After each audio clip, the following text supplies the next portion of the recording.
So Manta sees this black trident broken in pieces on the floor. And Yeah. my thought is like, why is his first thought is like, I'm gonna go like pick up this broken thing and try to put it together. Like it doesn't really make sense to me. Like, was he trying to find a weapon to maybe fight off the tentacle monster? Is that what they're going for? But even then, like sticking it together you wouldn't think it'd fuse. Right. That's another thing that bothered me in this movie because so yeah, basically what happens is he puts this together, and when it does, his eyes turn green.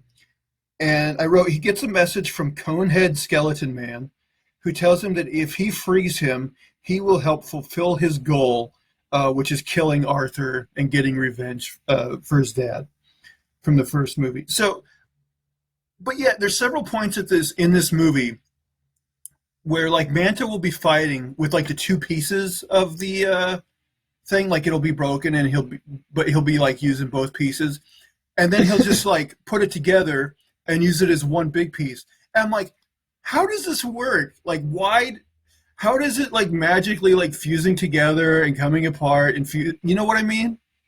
And also, like, it seems like it worked when he fused it together. That's how he got his powers. Like, taking it apart doesn't take them away. Like, what's the point of fusing it then? Well, and I was like, that's the other thing I wasn't sure because like his eyes turn green and all that, but I'm like, does he actually get superpowers from the trident being together, or does it just give him a vision? Like I wasn't completely sure. They said that he had powers even without his suit, so I think the Trident, like, whatever it was, it gave him powers. Oh, you're right. Because later on in the movie, like he punches Orm like super hard, like so. Yeah, it does give him power. So yeah, you're right. Like yeah, there's a lot of things that, and there's a point that we'll get to where Doctor Shin puts it together and sees the vision, as does Orm, and they don't seem to get those extra superpowers. You know what I mean? So it's Right, very yeah. I think inconsistent. it's very selective. So to distract Arthur, Manta like um endangers like this like I don't know what you call it, like water like subway or something, like knocks it off. Right, like, can't everybody swim really fast down there? Like, what is That's what I this? was thinking. Like, do they? Why? That's true. They all can swim fast as hell. So why do they even need this transport? And like, would it really even like if it crashed? Would it crash hard enough to kill them? Like, I don't know. It just seemed weird to me. That's the other thing about these movies when villains have like turned good is sometimes when you really think about what they were trying to accomplish in the first place, you're like, okay, his brother was basically trying to commit genocide on the entire surface world. And then this movie, we're Yeah. just like, he's okay. Look, he's coming around. He's a good guy. He's got a good Right, right, heart. right.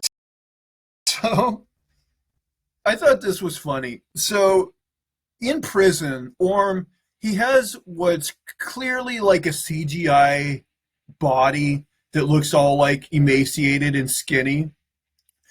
But as Yeah. soon as he barely touches water, he he transforms into this six pack like buff like dude. And I'm like, that's the way water works on these guys, is it can transform them instantly Yeah. from skinny nobodies to It, like muscular like hunks.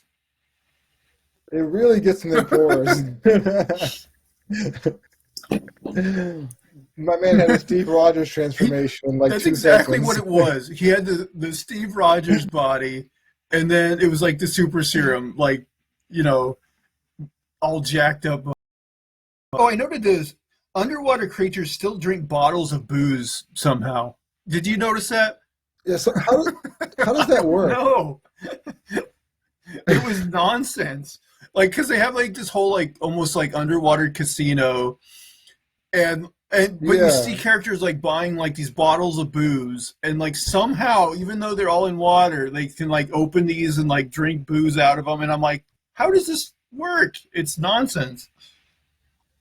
I don't know how anything works down there. They don't show any manufacturing going on. I mean, do they ever show like how they got their science to like actually how they built it, how they work it, them using a computer down there? Like, how do they do They never do that. No, that's the other thing is, yeah, you're right. Like they're using electronic equipment at points, and it's like I don't know how this works.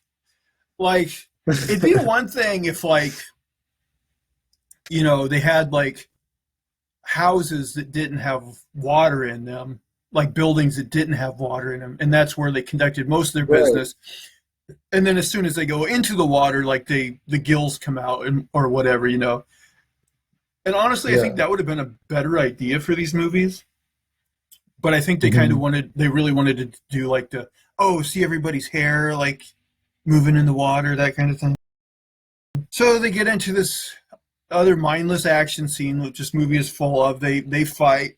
Arthur and Orm easily beat them, and then he basically ends up putting this fish tank bowl over Kingfish's head, and Yeah. like fills it with oxygen. So he's basically like suffocating him, torturing him. Yeah. Uh, and I'm like, that seems convenient. That those like honestly, why would they have need of like diving equipment like that if like oxygen tanks and Right. like they live underwater, like they don't need those things. Yeah. So again, another kind of nonsensical thing. Reason the orichalcum has caused the flora and fauna on the island to grow huge. So they like come upon this like huge dead rat, and there's like giant like insects like eating on it. And I'm like, why? Why does this stuff that causes global warming and is like a fuel supply, why does it randomly cause plants and animals to grow huge? There's no real explanation in this movie. There's just a line that was brought up earlier by the scientist who said this can change the whole world, like it can alter the whole world or whatever. Like, but that's still not really, explaining what it's doing. Just It was basically yeah. just an excuse for like, another action scene. So the bad guys, this scene was so stupid. I thought. So the bad guys they start charging up the sonic cannon on their like big ship. When all of a sudden a bunch of whales show up, and they basically the whales start doing all their like whale calls at once, and Yeah. this somehow creates like a reverse like resonant frequency to the sonic cannon, and it causes the Yeah. whole bad guy ship to explode. I'm like, this Oh yeah. is so stupid. Like this was their idea. Whales are going to synchronize their whale calling, and it's somehow going to make a ship explode. I mean, whales are dangerous apparently. Look, I don't know. I did hear that a humpback whale's like sound or whatever it can burst your eardrums and possibly kill you if you're close enough to it. But I don't know how that science applies to a giant ship. Now Orm throws Arthur Right. his trident, and I thought this was stupid too. He uses it to shatter the black trident, basically like one of Robin Hood's arrows. You know how like Robin Hood like Right. basically shoots an arrow into another arrow. He's able to do this, throw the trident just perfectly, and shatter the other trident and like go all the way into Necron and kill him. Which I'm like, Yeah. okay, Arthur must be pretty tough to like shatter metal with another piece of metal, and he's got to be really on point with his throw too to do that. Yeah, for sure. I mean, he even got the prongs right. Yes, yes, it was ridiculous.